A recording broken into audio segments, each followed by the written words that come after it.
el podcast de FisioWebinar.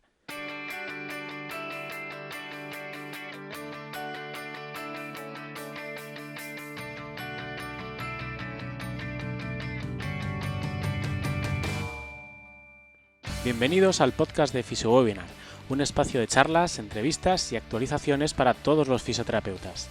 Información útil para ayudarte a mejorar en tu práctica clínica. Antes de comenzar, échale un vistazo a nuestra web, fisiowebinar.com, un portal de formación online para fisioterapeutas basado en seminarios online de diferentes contenidos. Accede a la plataforma por tan solo 10 euros al mes.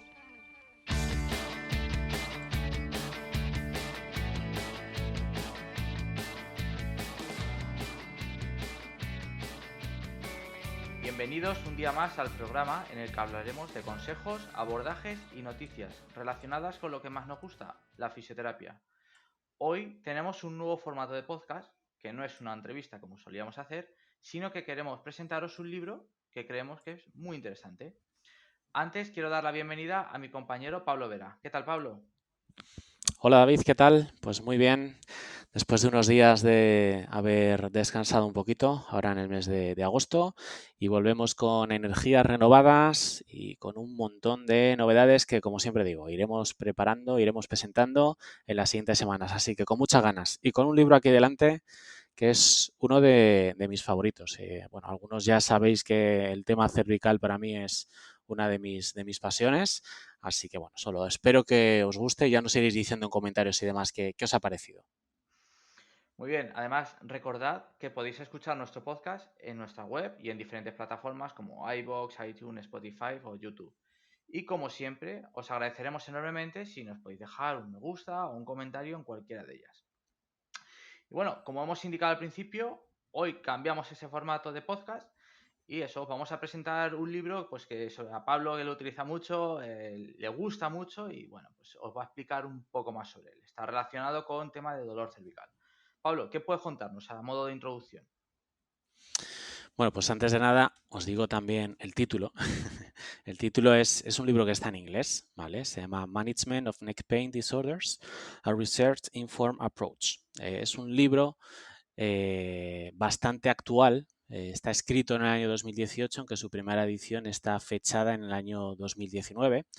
Y respecto a los autores del libro, pues hablamos de grandes investigadores, queréis llamarlos gurús, en relación al dolor musculoesquelético, sobre todo con un gran interés en el área cervical. Hablamos de Gwendolyn Juul, de Deborah Falla, de Julia Treleven y de Shaun O'Leary. En el libro encontramos un prólogo que está escrito por Jeremy Lewis, que a lo mejor algunos de vosotros también ya lo conocéis, pues bueno, un fisioterapeuta, también relacionado con el tema del estudio del dolor musculoesquelético, pero en este caso más sobre todo de la parte del hombro, ¿no?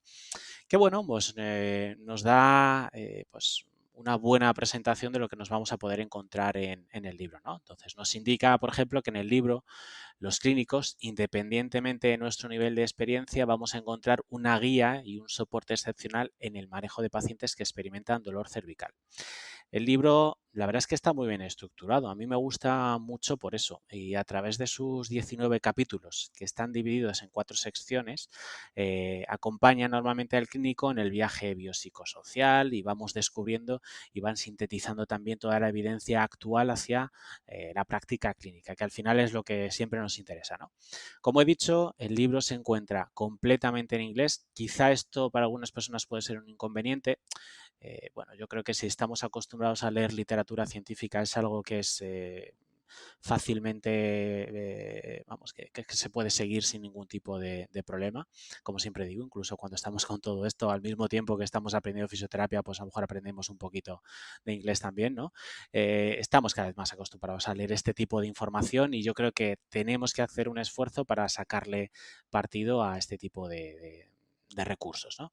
Personalmente, pues como siempre suelo decir, estos libros son los que recomiendo revisar con tiempo, son de estos de ir apuntando, subrayando y si es posible, pues extrapolar esta información, pues a los formatos que vosotros queráis, ¿no? Vamos, yo, por ejemplo, lo que suelo hacer pues es tener como una especie de libreta en donde pues aquellas informaciones que creo que son importantes pues las voy apuntando, ¿no? En total tiene unas 261 páginas y tiene un montón de diferentes referencias. Es un libro, como he dicho, muy estructurado que va llevando al lector por cada una de las dimensiones a tener en cuenta en pacientes que experimentan dolor cervical. La verdad que se presenta muy interesante, Pablo. Oye, ¿y podrías comentarnos brevemente qué materias se abordan en estas secciones del libro? Pues mira, para poder explicar un poquito más, porque creo que lo hace muy bien Jeremy Lewis al principio, entonces voy a utilizar incluso algunas palabras de este prólogo que deja Jeremy Lewis para resumir los diferentes contenidos que nos encontramos en estas secciones, ¿vale? Entonces, como decía, está muy bien estructurado y ahora lo vais a entender enseguida. Mirad, en la sección número 1, que ellos se titulan Introducción, en este apartado vamos a encontrar la descripción de las problemáticas actuales en la toma de decisiones, tanto para evaluar como para tratar todos aquellos pacientes que tienen dolor cervical, ¿no? Según comentan, pues uno de los retos importantes que destacan es la necesidad actual que tenemos los fisioterapeutas de olvidarnos de únicamente centrarnos en aliviar el dolor, ¿no? O el episodio actual del dolor cervical que puede tener el paciente, y nos debemos centrar en el reto real que consiste en la prevención de futuras recurrencias, que esto pues obviamente va a tener que ver con la mejora de la función.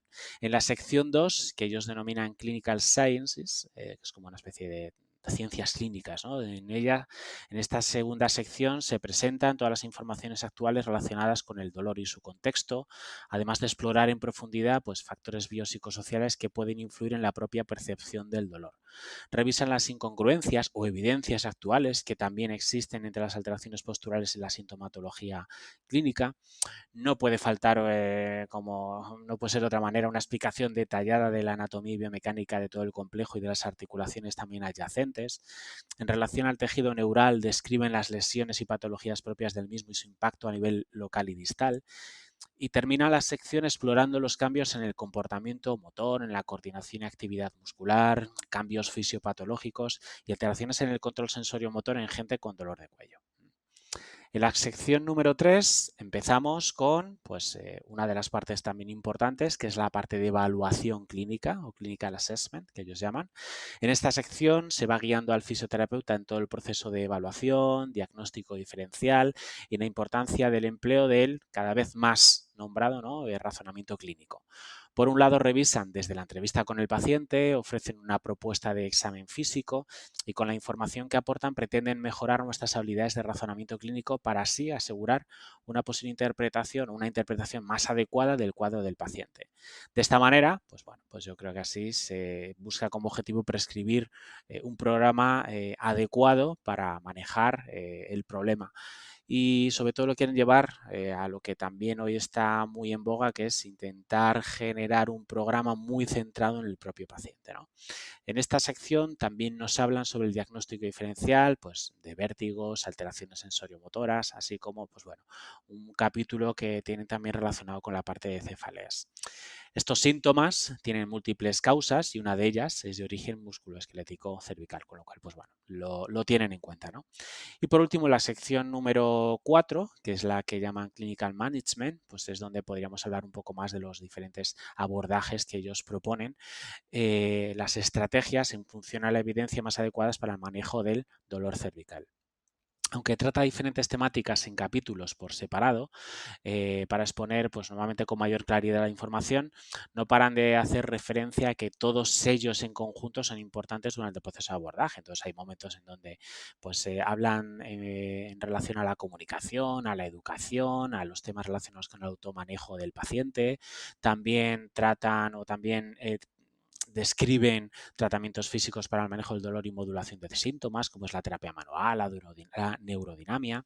De esta manera buscan como objetivo proporcionar programas de ejercicio que ayuden en caso de alteraciones musculares o sensoriomotoras.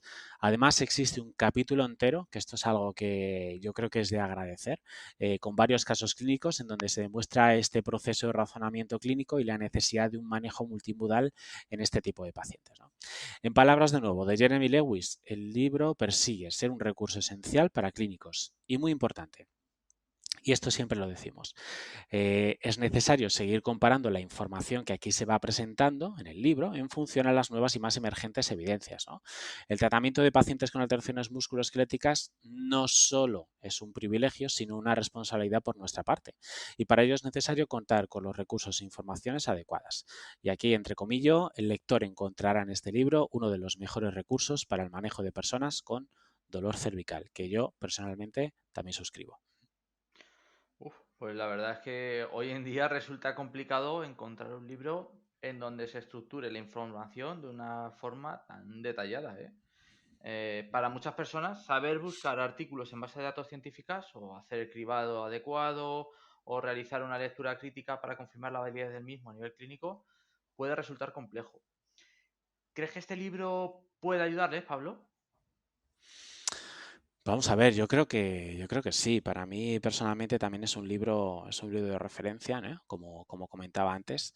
Se trata de información que los autores del libro apoyan muy bien en cuanto a referencias e investigaciones realizadas hasta la fecha. También hay que decir que pueden, como siempre, puede haber siempre sus sesgos, pues la mayoría de ellos son investigadores también y muchas de las referencias que aportan pues son sus propias investigaciones, pero no todas, ojo, o sea que en ese sentido también aportan mucho contenido de otras direcciones de investigaciones incluso antiguas que ellos podían tener y de actualizaciones que se han ido realizando incluso por otros autores.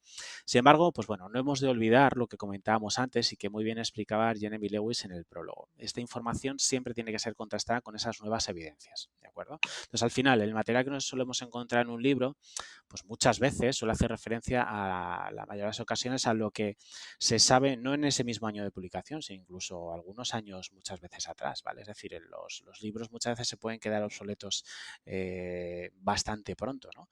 Además, la investigación del dolor musculoesquelético ha tomado mucha relevancia en los últimos años y seguro que se podrían puntualizar con más datos algunos de los capítulos. Pero bueno, aún así, como he dicho, y aquellas personas que ya me vais conociendo, pues sigue siendo un libro completamente de referencia que desde luego recomiendo. Y estoy pensando yo que si a nuestros oyentes les gusta la idea y nos lo confirman, pues yo que sé, con algún comentario en las notas del programa, por ejemplo, podríamos ir haciendo pues un breve resumen de alguna de las partes del libro, ¿no? Pues está fenomenal el libro. Obviamente no vamos a reproducir el libro completo, que no queremos ningún problema, pero desde luego que eso, y os recomendamos la compra del libro porque como veis está fenomenal, pero como os digo, si a alguno le gustaría la idea y queréis que hablemos de algún tema en concreto, pues decírnoslo y nos lo preparamos o se lo prepara Pablo, ¿no? Que es el que más lo controla el libro, para poder explicarlo. Así que vamos a dejar un enlace en nuestra página web para que tengáis la referencia completa. Así que si queréis que tratemos otros podcasts con más detalle en otros podcasts, pues ahí lo tenéis. Y a modo de ejemplo, Pablo, ¿qué te parece si nos realizas un pequeño resumen, reseña de la primera parte del libro donde se hace una introducción? Pues venga, vamos a intentarlo, sin ningún tipo de problema. Vamos a intentar aportar algunos de los datos más relevantes que nos indican, teniendo en cuenta, pues bueno, que son, entre comillas, podríamos llamarlo un poco de ciencias y de actualizaciones en cuanto a evidencia en temas relacionados con el tema del dolor cervical, ¿no? Hablemos de esta primera sección que hablábamos de introducción al principio, entonces. El libro, la verdad es que comienza con una frase muy rotunda, ¿no? Indicando que el dolor cervical es común. Esto es algo que ya sabemos. Y aunque no suele ser una condición catastrófica, pues bueno, puede tener un impacto muy grande en la calidad de vida de las personas.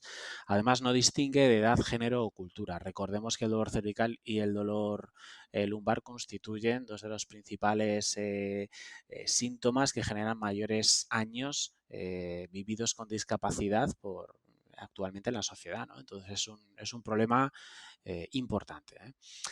Una vez que hemos sufrido un episodio de dolor cervical, todos estos datos, por cierto, los estoy sacando del libro de manera directa. Existe una alta posibilidad de sufrir episodios repetidos que podrían extenderse a lo largo de la vida y que podrían caracterizarse por ser recurrentes o persistentes. Uno de los principales problemas del dolor cervical, como indican los autores, es la heterogeneidad en su presentación, ¿no? La intensidad de los síntomas, así como pues, el impacto mayor o menor en la función, son muy variables. Esto es lo complicado precisamente. No todo el mundo con dolor cervical busca tratamiento y hay mucha gente que realiza autotratamientos. Por desgracia, pues muchas veces relacionados con la medicación. Seguro que conocemos a alguien que en cuanto algo le duele, pues empieza y lo primero que hace es buscar la pastilla, ¿no? O bien, pues lo que hacen es buscar, y actualmente pues es otro de los problemas que nos encontramos, al doctor Google, ¿no? De me duele el cuello y qué es lo que puedo hacer. Y empiezan pues a realizar diferentes tipos de ejercicios que a lo mejor pues sin un examen adecuado pues no es lo más recomendable, ¿no?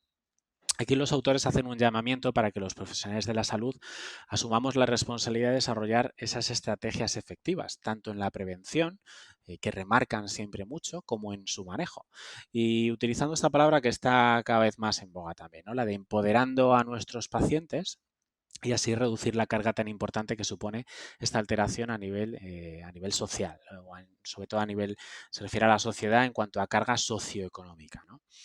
Entonces, bueno, pues tienen, digamos, como un primer apartado en esta introducción en donde habla de lo que ellos llaman los como principios básicos a tener en cuenta en el dolor cervical y pues bueno, nos empiezan a hablar que el dolor cervical es un síntoma con varios orígenes, esto es importante, es un síntoma, no es una patología, ¿eh?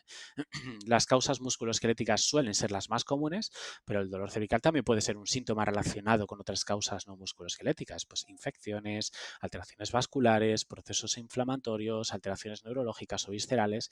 Y en este sentido, los clínicos debemos estar siempre vigilantes en que cualquier síntoma o signo que pueda hacernos sospechar el origen de este problema.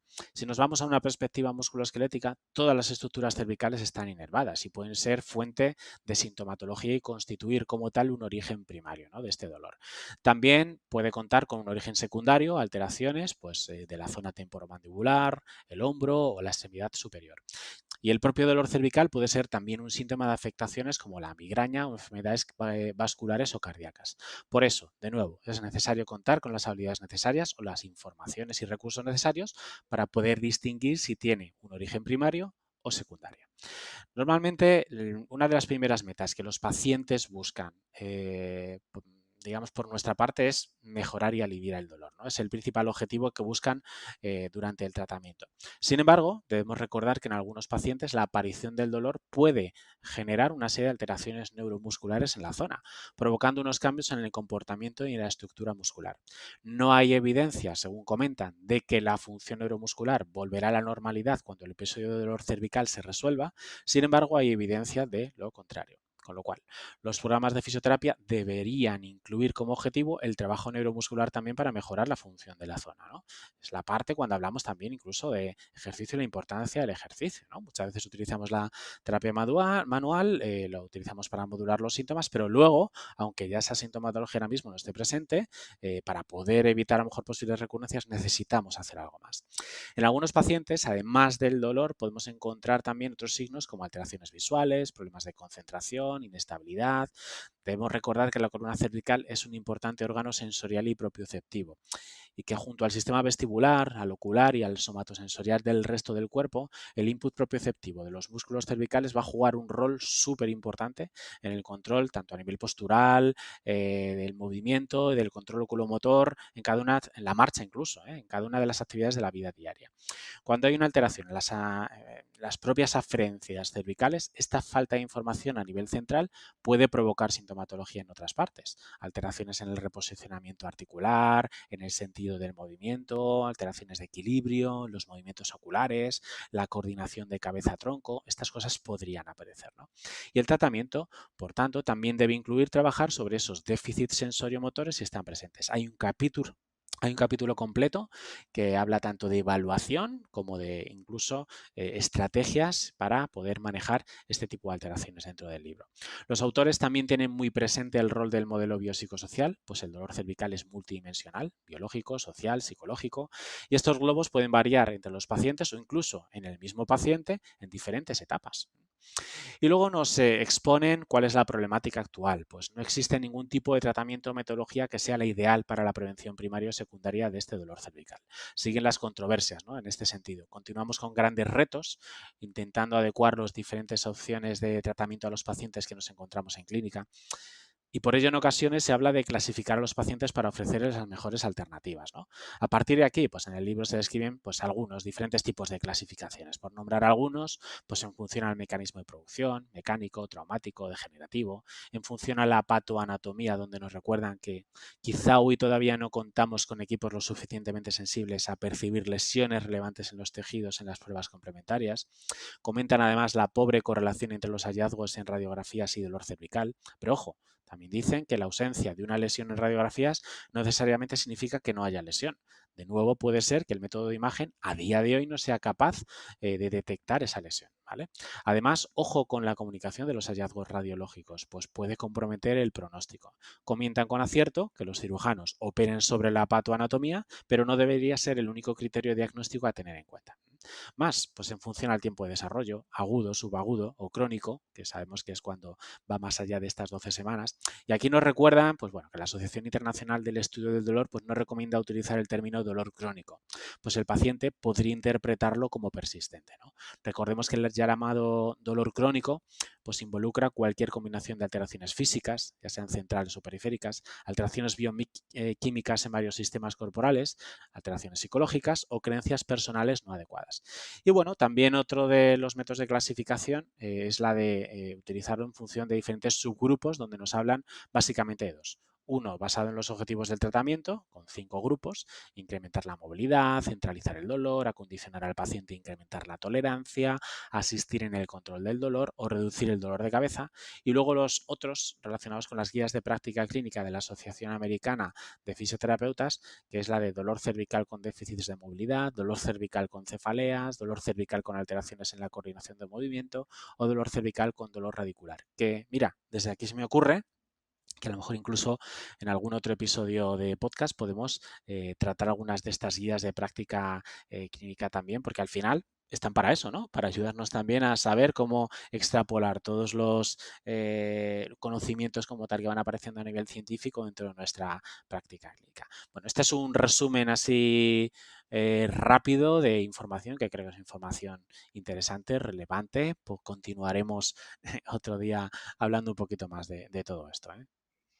Bueno, la verdad que nos has dado ya un montón de información y como bien dices, si nuestros oyentes quieren, pues podemos explicar diferentes guías de práctica clínica y pues para que al final nos ayuden, ¿no? Pues para eso, para nuestro día a día con nuestros pacientes. Bueno, pues con toda esta información que os ha ofrecido y Pablo, estamos ya llegando al final. No vamos a alargarlo mucho más para que no se haga demasiado extenso. Hoy hemos revisado algunos puntos importantes que incluso nos sirven de idea para seguir desarrollando más en profundidad en el futuro. ¿No crees, Pablo? Pues totalmente, hay tantísimo material y conocimiento por compartir, ¿eh? Si, como estamos repitiendo hoy, si vemos que el contenido tiene aceptación, pues vamos a seguir preparando más material como el de hoy, ¿eh? Y para aquellos que a lo mejor no puedan esperar, pues os recuerdo que vais a tener un enlace con pues un link en donde podéis tener la referencia del libro y si queréis poder comprarlo, va a ser un enlace a Amazon, ¿eh? Así que creo que no habrá problema y que todo el mundo lo conocemos. Dejadnos en comentarios, dejadnos esos comentarios como tal, si estáis interesados y seguiremos con más capítulos de este y otros libros interesantes. Ujú. Y para todos aquellos que seguís ahí atentos escuchándonos, recordad que seguimos abiertos a vuestras sugerencias. Así que si queréis que entrevistemos a alguien en particular o queréis que tratemos algún tema más específico, pues ya sabéis, enviarnos un correo a info@fisiowebinar.com o dejarnos tu comentario en las notas del programa. Bueno, estamos terminando el mes de agosto y pronto vamos a anunciar nuestro próximo webinar en directo para el mes de septiembre. Mientras tanto, ya tenemos preparados nuevos webinars semanales a estrenar donde hablaremos de neurociencia del dolor, pero de una forma muy práctica. No penséis que nos vamos a ir a alguna teoría, no, de una forma práctica. Tendinopatía aquilia y muchos más. Muchísimas gracias a todos por escucharnos y os esperamos la semana que viene en un nuevo episodio del podcast de FisioWebinar. Un saludo, Pablo, y un saludo a todos. Feliz semana.